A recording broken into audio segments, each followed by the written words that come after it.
বাংলাদেশে যারা অনেক মানুষ কম বুঝে তারা ওই বিষয়টা চেক করে না, দেখা গেছে একের দিকে যে ভিজিট বিষয় 2 দিন কাম করে আপনার কাম পছন্দ হইতেছে না, আপনাকে না করে দিতেছে। বাড়িতে যারা ছেলে পেলে থাকতে পারে বা আত্মীয় স্বজন বা আমার পরিবার ফ্যামিলি যারা আছে, তারা যায় ব্যাগটা আগে ধরে।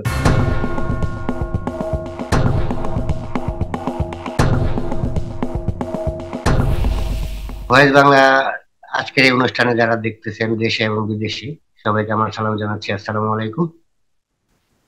আমি বাংলাদেশের ঢাকা জেলার নবাবগঞ্জ থানার বকচর গ্রামের একজন ছেলে। বর্তমানে আমি প্রবাসে কাতার অবস্থান করছি।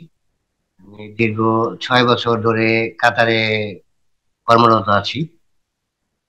বর্তমানে কাতারের যে বর্তমান কাজের যে অবস্থা, সে বিষয়ে আমি কথা বলতে চাচ্ছিলাম।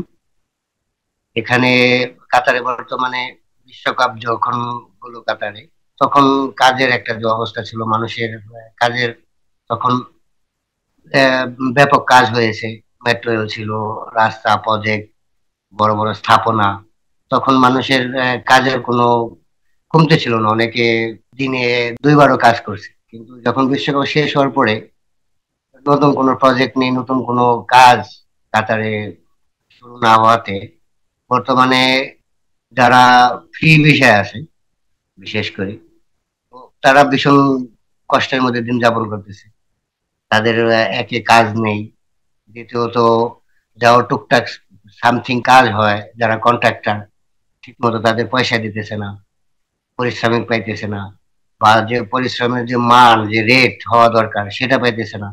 মাস শেষে যে যারা ফ্রি ভিসা করে তাদের ঘর ভাড়া, তাদের মাস শেষে যে একটা খাওয়া বা খাওয়া খরচ, সব মিলে জেলে আমি 1 বছর দীর্ঘদিন কষ্ট করছি, কাজ নাই, খাওয়ায় কষ্ট করতেছিলাম, ঘর ভাড়া দিতে পারতেছিলাম না। ফ্যামিলিকে যে দেশে এসে যে ফ্যামিলিকে যে চালানো বা ফ্যামিলিকে যে সাপোর্ট করা, সেটা আমি দীর্ঘ 1 বছর যাবত আমি করতে পারিনি। দেশে আপনারা জানেন যে জীবনের মান কত বাড়ছে, জিনিসপত্রের যেভাবে দাম বাড়ছে, সেভাবে আমাদের কাজ নাই বা যারাও কাজ করে তাদের কিন্তু বেতন বাড়েনি।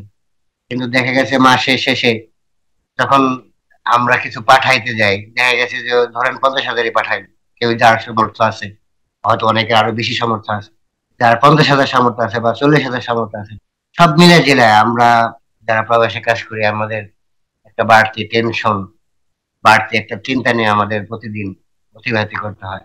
আমাদের প্রতিদিন একটা স্ট্রাগলের মধ্যে যাইতে হয়। এখানে একে তো আমরা কাজ খুঁজি, কাজ পাই না। দ্বিতীয়ত বাইরে থেকে আমরা একটা টেনশন থাকে দেশে থেকে, এই বুঝি কি একটা ফোন আসলো, ফোন আসলে একটা টেনশন কাজ করে যে হয়তো কোনো প্রবলেম আছে বা টাকা চাইবে বা এটা হয়েছে এটা হয়েছে। আমরা এর মধ্যে দিয়ে প্রতিদিন অতিবাহিত করি। আমি অসংখ্য বাঙালি দেখছি যারা দিনভর আহ, পরিশ্রম করে।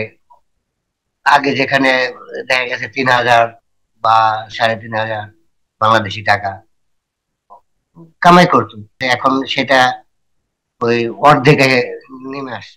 তাও ঠিক মতো যদি কন্ট্রাক্টরটা পয়সা দিত বা সময় মতো যদি পয়সাটা দিত। তো অনেক কন্ট্রাক্টর আছে যাদের সাথে কন্ট্রাক্ট করে কাজটা ধরছে, তারাও হয়তো তাদের ঘুরাইছে বা টাকা দেয় না। হয়তো আমরাও ভুল বুঝি, হয়তো যে টাকা দিছে হয়তো আমরা পাইতেছি না। আবার অনেকে আছে, অনেক বাঙালি বা অনেক কন্ট্রাক্টর অনেক দেশের, তারা ইচ্ছা করে করে কি আমাদের দেখা গেছে আমরা 100 জন লোক কাজ করতেছি, 50 জন লোক কাজ করতেছি, টাকাটা যখন তারা দিছে আমাদের টাকাটা না দিয়ে তারা এ দেশ ছেড়ে চলে যেতেছি। এই ধরনের সমস্যা আমরা ফেস করতেছি। তারপরে ধরেন আমাদের আরেকটা সমস্যা হলো কি, দেখেন এখন কাতার কাজ নাই, কিন্তু আমাদের মানুষ আসা কিন্তু কমছে না। বাংলাদেশ থেকে মানুষ আসতেছে প্রতিদিন ফ্রি বিষয়, তারা বিজনেস করে বিষয়, তারা বিষয়টা বিজনেস ঠিকই করতেছে, কিন্তু তারা এসে কি করতেছে, দেখা যাচ্ছে তাদের কাজ নাই, রুম দিতে পারতেছে না, খানা দিতে পারতেছে না, নির্ধারণ কষ্ট করতেছে। আর সবচেয়ে বড় কথা, তারা আবার দেশে থেকে যারা আসতেছে তারা অনেকে কাজ যে যায় না, আসার যে একটা দরকার, দেখা গেছে না শিখা আসাতে কি হয়, তাদের প্রচুর প্রবলেম ফেস করে। তো যারা নতুন আসতেছে আমি বলবো যে কাতারে অন্তত আপনি একটু দেখে শুনে আসা উচিত বর্তমানে। আর যারা আসবেন, আসবেনই ধরে নিয়েছেন, তারা অন্তত কিছু কাজ শিখে আসবেন, এটা হলো আমার কথা।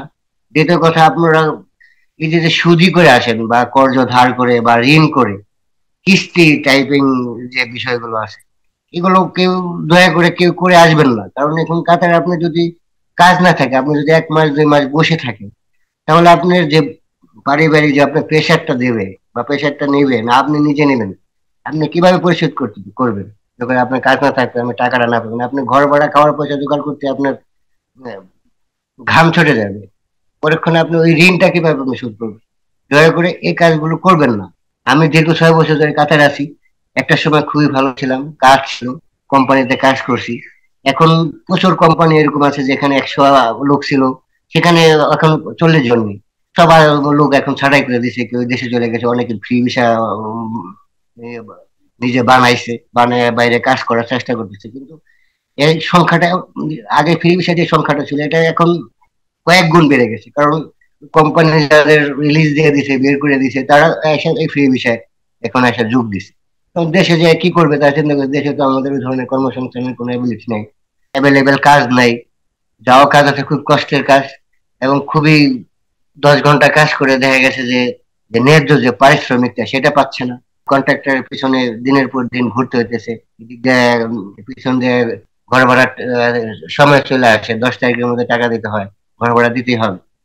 আবার যে প্রতি মাসে আপনার অন্তত বাংলাদেশে 10-12 হাজার টাকা আছে আপনার খাওয়া খরচ, আপনার 10-12 হাজার টাকা আছে রুম ভাড়া, আপনার আদার্স আরো খরচটা আছেই। আর যারা ফ্রি ভিসা বানায় দেখা গেছে 1 বছর পরে তাদের যে যে এজেন্সি বা যে কপিল হয়ে যাবে, যে আমরা মুদির বলি বা কপিল বলি বা স্পন্সর বলি, তাদের আবার দেখা গেছে একটা ফয়দা টয়দা আইডি টাইডি সহ দেখা গেছে বাংলাদেশের প্রায় 90,000 95 বা 1 লাখ টাকা উপরে লেগে যাচ্ছে বছর শেষে।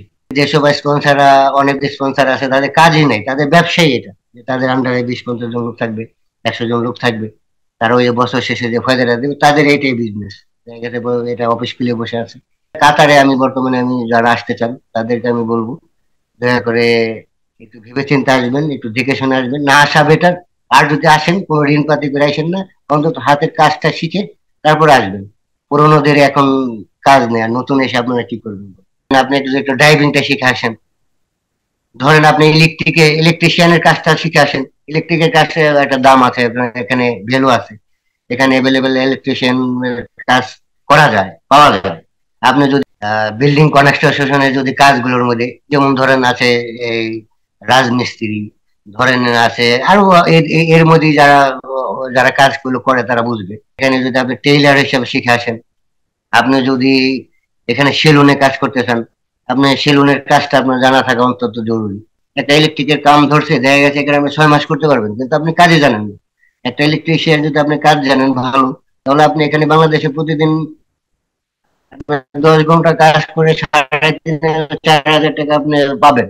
আর যদি আপনি কাজ জানা না জানেন, আপনি 1,500 টাকা পাবেন, 1,600 টাকা পাবেন, কিন্তু 1,500 টাকা সেই কাজটাও তো আপনাকে এই কমসে কম আইডিয়া বা হেল্পার হিসেবে আপনি যখন জয়েন করবেন, তখন আপনার ভ্যালু থাকে না। দেখা গেছে আপনার 2 দিন কাম করে আপনার কাম পছন্দ হতেছে না, আপনাকে না করে দিতেছে, ওই 2 দিনের টাকাও আপনি পাচ্ছেন, বা 1 সপ্তাহ টাকাও আপনি পাচ্ছেন।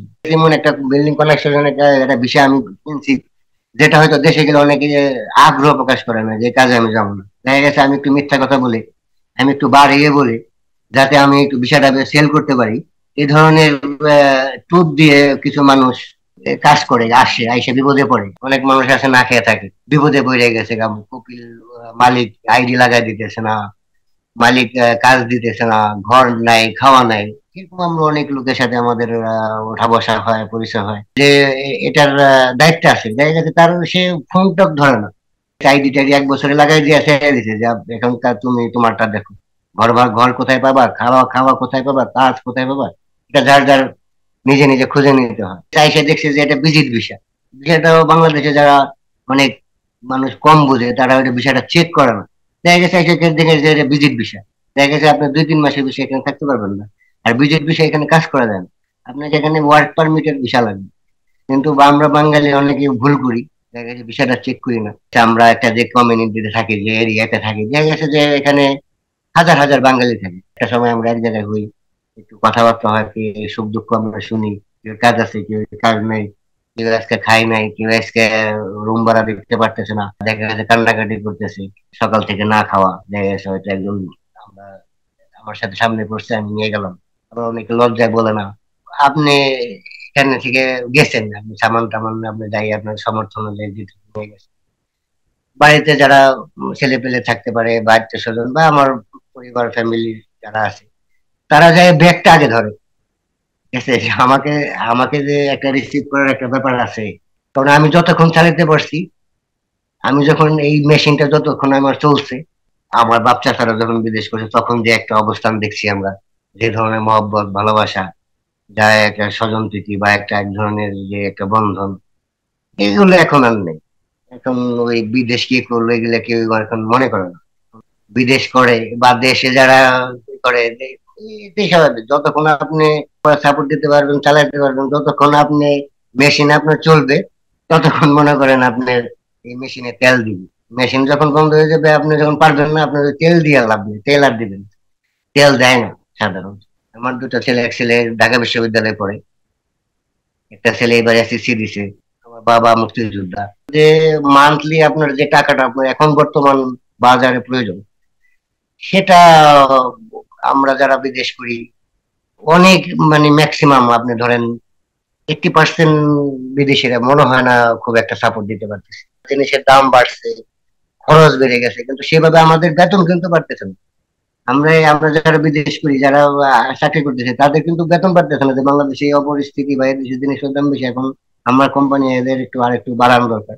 নো, সেটা হবে না। প্রতিদিন আমাদের কাছে ফোন আসে বাইরে থেকে, যে আজকে এটা দরকার, কাল ওটা দরকার, চাহিদা শেষ নেই। কিন্তু আমি যে কিভাবে দিব, আমি যে আজকে ঠিক মতো, আজকে আমার খাওয়া হয়েছে কিনা, আমি ঠিক মতো আজকে ঘুমাইতে পারতেছি কিনা, আমি যে মাথায় আমার যে টেনশনটা করতেছি, হয়তো তারা ভাববে, দেশে থেকে ভাবে যে আমার কোনো রেসপন্সিবিলিটি নেই ছেলেদের প্রতি, আমি হয়তো ইচ্ছা করে হয়তো এটা করতেছি, দায়িত্ব ছাড়া মানুষ। তারা এটা বলে বলে মানে ডাইরেক্ট মাঝে মাঝে বলে বলে আমাদের কোনো দায়িত্ব নেই। কিন্তু এক সময় শুনতে হবে যে আপনি আমাদের জন্য কি করছেন। আমার এক সময় ওই ছেলেদের কাছ থেকে এটা শুনতে হবে। তা আমি যে 6 বছর বা আমি একদিন হইলো যে আমি যে সাপোর্টটা দিছি, সেটা তাদের তখন মনে থাকবে না। আমি যে শুরু থেকে তাদের যে সাপোর্টটা দিয়ে এই পর্যন্ত নিয়ে আসছি। ইনশাল্লাহ, এবং অবশ্যই। যারা আজকে এই অনুষ্ঠানটা দেখলেন, শুনতেছেন, বা তাদেরকে আমি অনুরোধ করব, আপনারা সবাই সবার পাশে থাকবেন, পাশে দাঁড়াবেন। মানুষই তো মানুষের পাশে থাকে, যে আপনার প্রতিবেশীর খোঁজটা নেন, কে কোন ভাবে আছে। আজকাল যে বর্তমান যে বাস্তবতা, এটা খুবই জরুরি ভাই, এটা উঠাই দিয়েন না। আমরা তো সালামটা পর্যন্ত জানি, সালামের অর্থ কি? শান্তি। এই শান্তি, যখন আমরা সালাম দিই না, শান্তি উঠে গেছে আমাদের কাছ থেকে। শান্তিটা ফিরে আনেন। সবাই ভালো থাকবেন, ধন্যবাদ।